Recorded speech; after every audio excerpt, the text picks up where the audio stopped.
इस वीडियो में हम वाइल लूप को इम्प्लीमेंट करके देखते हैं, इसकी एग्जीक्यूशन देखते हैं कि ये किस तरीके से एग्जीक्यूट करता है।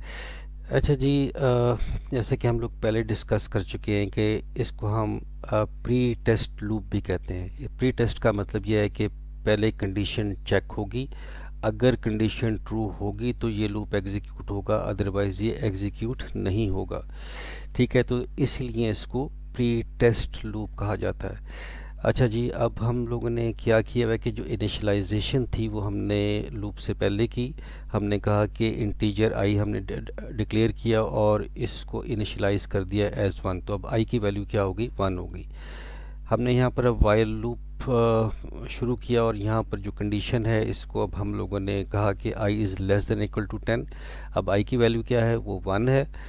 तो अब ये कंडीशन क्योंकि ट्रू है और इस वजह से अब ये इस जो ब्लॉक के अंदर जो स्टेटमेंट है वो एग्जीक्यूट होनी शुरू हो जाएंगी।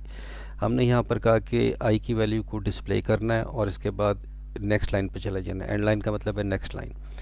अच्छा, अब आई ये वन डिस्प्ले होगा, उसके बाद i is equal to i plus one, i की वैल्यू टू होगी और इसके बाद फिर दोबारा कंडीशन को चेक किया जाएगा, कंडीशन ट्रू होगी तो ये फिर एग्जीक्यूट होगा और ये उस वक्त तक एग्जीक्यूट होता चला जाएगा जब तक आई की वैल्यू जो है वो ये जो कंडीशन है वो ट्रू रहती है। जैसे ये फॉल्स होगी क्या होगा, ये एग्जीक्यूट हो जाएगा। इसको अब हम कंपाइल करके एग्जीक्यूट करके देखते हैं। मैंने इसको कंपाइल किया और अब हमने इसको रन भी कर दिया, तो बज़ाहिर इसके अंदर कोई एरर मुझे नज़र नहीं आ रहा।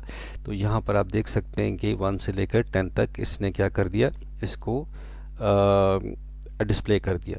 अब इसको अब इस एंगल से देखते हैं। अब मैं यहाँ पर आई की जो वैल्यू है वो मैं क्या करना चाह रहा हूँ, फॉर एग्ज़ाम्पल 11 में कर रहा हूँ। अब जब मैंने आई की वैल्यू 11 की तो इसका मतलब है कि कंडीशन हमारी क्या होगी, वो फॉल्स होगी। अब क्योंकि कंडीशन फॉल्स है तो इस लूप के चलने से पहले, क्योंकि ये प्री टेस्ट लूप है, ये कंडीशन चेक होगी तो ये एग्जीक्यूट नहीं होंगी।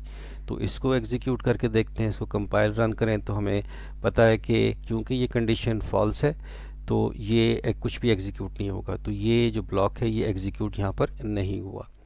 अच्छा, अब अगर मैं इसकी वैल्यू को यहाँ पर 10 कर देता हूँ, ठीक है, और i इज़ को लेस देन इक्वल टू 10 मैं करता हूँ, तो क्योंकि i की वैल्यू 10 है तो ये कम से कम एक दफ़ा इसको लाजमी चलना चाहिए। तो जैसे ही मैंने इसको एग्जीक्यूट किया तो यहाँ पर i इज़ इक्वल टू 1 यहाँ पर लिखा हुआ मुझे, ये जो 10 है वो मुझे लिखा हुआ नज़र आएगा क्योंकि i की वैल्यू 10 है तो यहाँ पर 10 डिस्प्ले हो गया।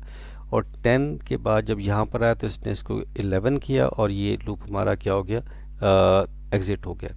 अच्छा, अब अगर मुझे इंक्रीमेंट और डिक्रीमेंट जैसे कि हमने फॉर लूप में देखा था, हम अब इसको 10 से शुरू कर रहे हैं और हमने कंडीशन अब यहाँ पर अब ये कर रहे हैं कि ये ग्रेटर देन ज़ीरो कर दे। ठीक है, तो क्योंकि हमारे पास i की वैल्यू 10 है तो i की वैल्यू ग्रेटर देन ज़ीरो है और हम इसको ये कर रहे हैं। अब यहाँ पर हमें क्या करना पड़ेगा, इसको -1 करना पड़ेगा, डिक्रीमेंट करना पड़ेगा। अब इसकी जो आउटपुट होगी वो 10 से लेकर 1 तक होगी। इसको एग्जीक्यूट करके देखते हैं। इसको हमने एग्जीक्यूट किया तो हमें अब ये पता चलेगा कि जो आउटपुट आ रही है वो 10 9 8 7 6 ये आ रही है। ठीक है, तो आई होप कि जो कॉन्सेप्ट है आपको वाइल लूप का क्लियर हो गया होगा।